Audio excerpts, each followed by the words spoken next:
Edward Joseph Snowden was born on June 21, 1983, in Elizabeth City, North Carolina, far from the hidden infrastructure of intelligence and surveillance that would later define his life.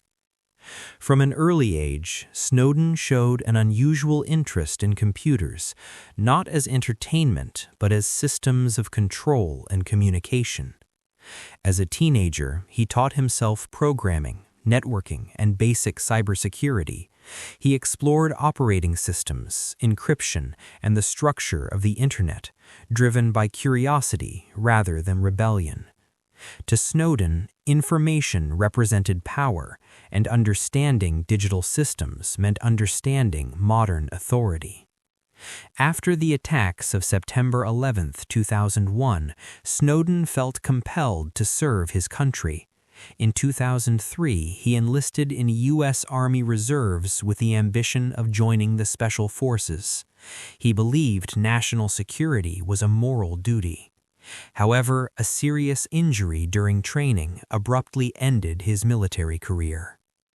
Unable to continue in the military, Snowden turned to intelligence work. His technical skills attracted the attention of the Central Intelligence Agency. He was recruited as a systems specialist and quickly gained trust due to his deep understanding of classified networks. His first major overseas assignment took him to Geneva, Switzerland, operating under diplomatic cover. There, Snowden managed sensitive CIA computer systems while observing intelligence operations firsthand. He began noticing ethical contradictions, surveillance justified through. By 2009, Edward Snowden returned to the United States and began working as a contractor for the National Security Agency through companies like Dell and Booz Allen Hamilton. His role granted him access to some of the most classified surveillance systems ever created. Snowden supported programs such as PRISM and X-Keyscore, tools designed to collect and analyze vast amounts of digital communication.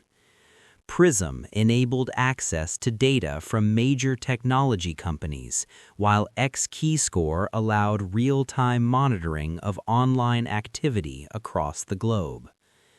As Snowden examined these systems, he realized their scope was far broader than publicly acknowledged. Surveillance was not limited to suspect terrorists. Ordinary citizens, journalists, and allied governments were being monitored, often without warrants or meaningful oversight. In 2012, while stationed at an NSA facility in Hawaii, Snowden reached a breaking point. He understood that constitutional protections were being bypassed through secret legal interpretations and classified courts. Citizens were being watched without consent or awareness. The realization was devastating. Snowden believed silence meant complicity. He began carefully collecting documents that proved the existence of mass surveillance. Every step carried extreme risk, yet remaining passive felt morally impossible. By early 2013, Snowden had made his decision. He would expose the truth, regardless of the personal cost. In May 2013, Edward Snowden traveled to Hong Kong carrying thousands of classified documents. There, he met journalists Glenn Greenwald, Ewan MacAskill, and filmmaker Laura Poitras. Together, they prepared to reveal the scope of global surveillance. In June 2013, the first reports were published. The world learned that intelligence agencies were collecting data on millions of people daily.